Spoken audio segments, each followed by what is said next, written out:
Bertrand Russell y la filosofía. Por la comunidad de problemas y por el modo de tratarlos, Bertrand Russell es un continuador de la perdurable tradición británica que defiende una de las visiones fundamentales de la realidad, quizá la más sincera, el empirismo, pero lo es con algunas variantes. Si bien su formación matemática le impide ser un empirista radical, su amor por la experiencia le impide ser un platónico y, en consecuencia, adopta un empirismo limitado, un empirismo que llamaríamos metódico y que, más que una teoría, es una hipótesis. Su vasta obra, alrededor de 40 títulos, se puede dividir en tres sectores que corresponden a sus intereses fundamentales. Uno lógico-matemático, que es el de mayor importancia, otro filosófico-epistemológico y un tercero político-social. Toda ella es encomiable por el modo como está pensada y escrita. Revela el itinerario de una vida dedicada a la búsqueda de la verdad y está jalonada por prólogos leales y generosos. La simpatía que provoca la personalidad de Russell radica quizás en dos causas: su nunca desmentida inteligencia y la firmeza de su conducta de hombre.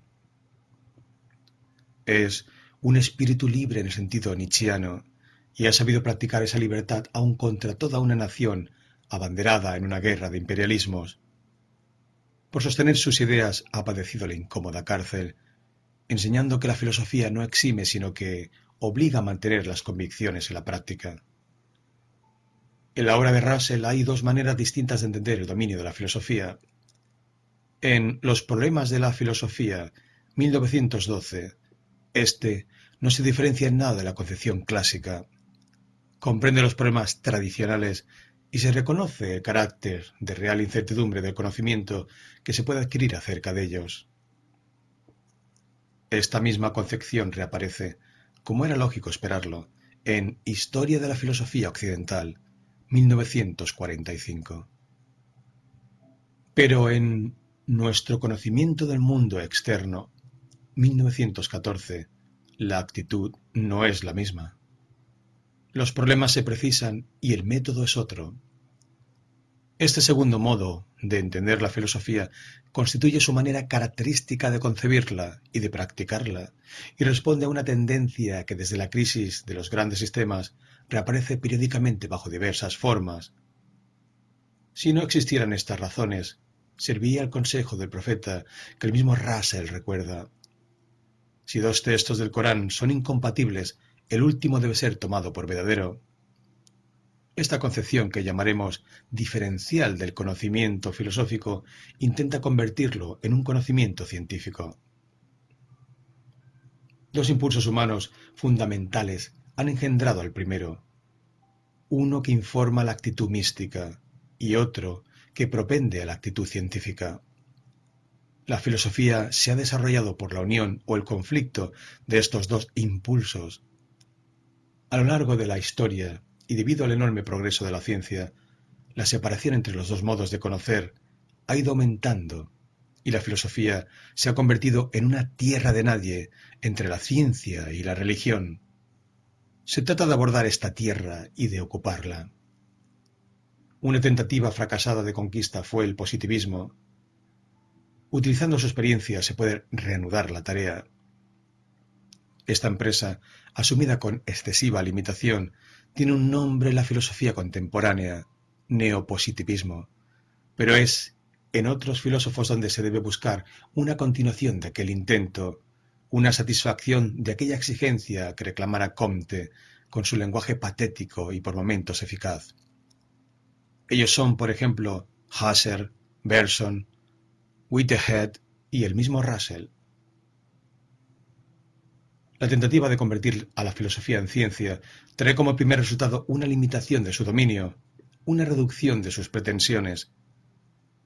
Representa un adelanto parecido al que Galileo introdujo en la física: la sustitución de amplias generalidades no probadas, que sólo se acreditan por cierto ruego a la imaginación, por resultados parciales, detallados y verificables.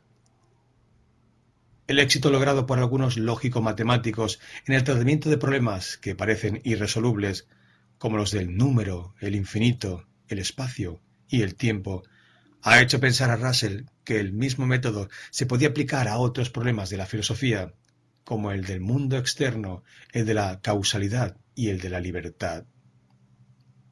Este método en especial es el lógico-analítico aplicado por Frege a algunos problemas lógico-matemáticos. Su comentario por Russell puede verse en los Principios de la Matemática, apéndice A. Los problemas tradicionales, al ser considerados de este modo, se descomponen en una serie de subproblemas que hay que resolver previamente. El estudio de la lógica se transforma en el estudio central de la filosofía. Proporciona un método de investigación exactamente en la forma en que la matemática provee de método a la física. Pero no se trata de reeditar la tentativa de Hegel. No es la lógica clásica la que va a servirnos, sino una lógica esencialmente analítica, una lógica mejor. Una de las tareas de esta es la de explicar las formas lógicas implícitas en el discurso y establecer una teoría general de ellas, teniendo el cuidado de evitar toda presuposición ontológica. Aplicando una terminología tomada de la fisicoquímica, denomina las proposiciones atómicas, moleculares, etc., y a su teoría, atomismo lógico. Teoría que va a ser desarrollada hasta el nihilismo por su amigo y discípulo Wittgenstein. Así concebidos el método y el objeto de la filosofía, ésta se parecerá cada vez más a la ciencia. Bergson lo ha expresado inmejorablemente. El filósofo deberá resignarse, como el científico, a no estudiar más que un corto número de problemas. Solo con esta condición obtendrá resultados duraderos.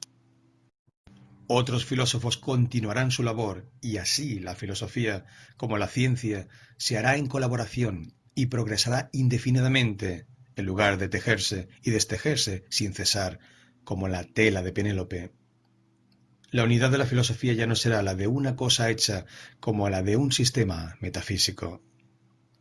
Será la unidad de una continuidad, de una curva abierta que cada pensador prolongará, tomándola en el punto que otros la dejaron.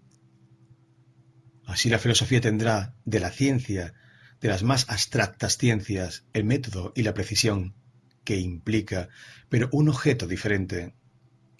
Se establece una autonomía condicionada, en cierto modo, del conocimiento filosófico, ya que éste aspira a resultados que las otras ciencias no pueden aprobar ni desaprobar. Russell insiste también sobre el aspecto puramente intelectual de la filosofía, definiéndola en un pasaje como el entendimiento teórico del mundo, como un todo. La vinculación de Russell con la filosofía es lateral.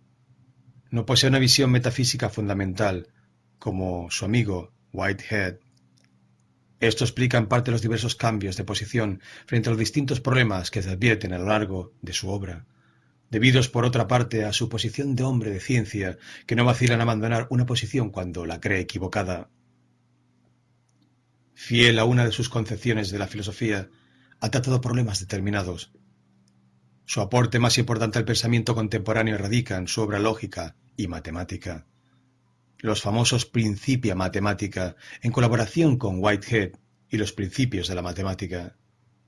Su tarea en cuanto a investigación de las relaciones lógicas y de la significación se asemeja a la de Husserl, y en cuanto a intento de restablecer las relaciones entre la ciencia y la filosofía, a la de Bergson y Whitehead. Se puede decir de él lo que se ha dicho de Locke. Desarrolló las líneas de pensamiento que mantuvieron a la filosofía al ritmo de la época. En este sentido, el pensamiento de Russell será uno de los más característicos de nuestro tiempo.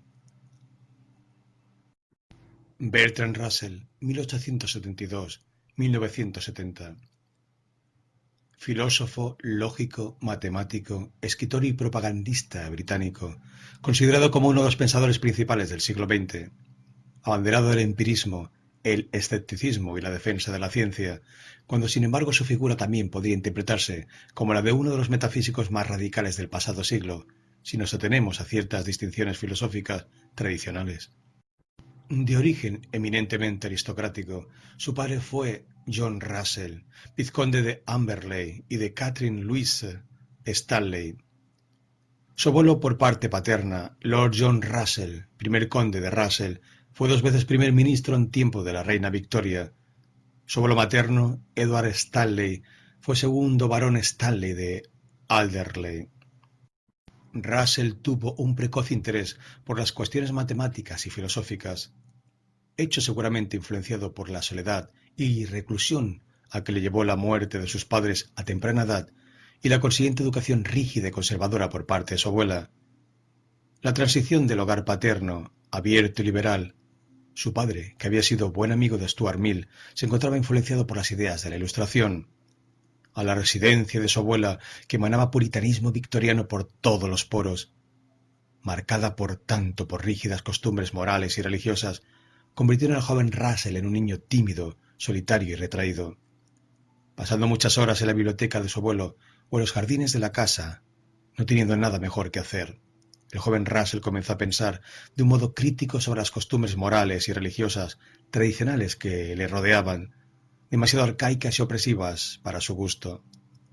No obstante, por miedo a la exclusión, no compartió con nadie estas reflexiones, escribiéndolas posteriormente en escritura fonética y alfabeto griego con el fin de encriptarlas de cara a los demás. Sin ir al colegio, la educación del joven Russell fue encomendada a diversos tutores y preceptores. En su autobiografía, el pensador inglés cuenta cómo uno de los hechos que más marcaron su infancia fue el estudio, gracias a su hermano, de los elementos de Euclides, cuya exposición sistemática y deductiva, así como la presencia de ciertos axiomas no demostrados, marcaría el desarrollo de su pensamiento de por vida, llegándolo incluso a alejar del suicidio en algunos momentos depresivos de su juventud. El amor por las matemáticas le condujo a ingresar para su estudio en profundidad en el Trinity College de Cambridge. En el ambiente universitario, Russell fue perdiendo su inicial timidez para comenzar a expresar a ciertos compañeros sus ideas e inquietudes filosóficas. En el cuarto curso de sus estudios en Cambridge, Russell conoció a G. E. Moore, cuyas ideas acerca de la moral y los valores objetivos le llegaron a influir durante mucho tiempo, antes de abrazar con posterioridad una ética de cuño utilitarista, cada vez más cercana al relativismo y el subjetivismo con el paso de los años. La vida personal de Russell es, para algunos biógrafos y estudiosos de su figura, casi tan interesante como su obra teórica. Encarcelado 2 veces por protestas pacifistas, la segunda vez a los 89 años, sufriendo cancelamientos de contratos y persecuciones académicas por parte de prestigiosas universidades. Así, sufrió problemas en 1916 en el Trinity College de Cambridge, en 1940 en el City College de Nueva York y en 1943 en la Barnes Foundation de Filadelfia. En el caso del City College de Nueva York, Russell fue incluso sometido a un inquisitorial juicio por sus ideas libertinas e impías que le incapacitaban ser un docente según muchos sectores cristianos de la sociedad. El pensador británico comparó su juicio con el de Sócrates, también acusado de ateísmo y de corruptor de menores. Sin embargo, su juicio tuvo consecuencias menos trágicas que las del filósofo griego, limitándose a la prohibición de enseñar en esa universidad.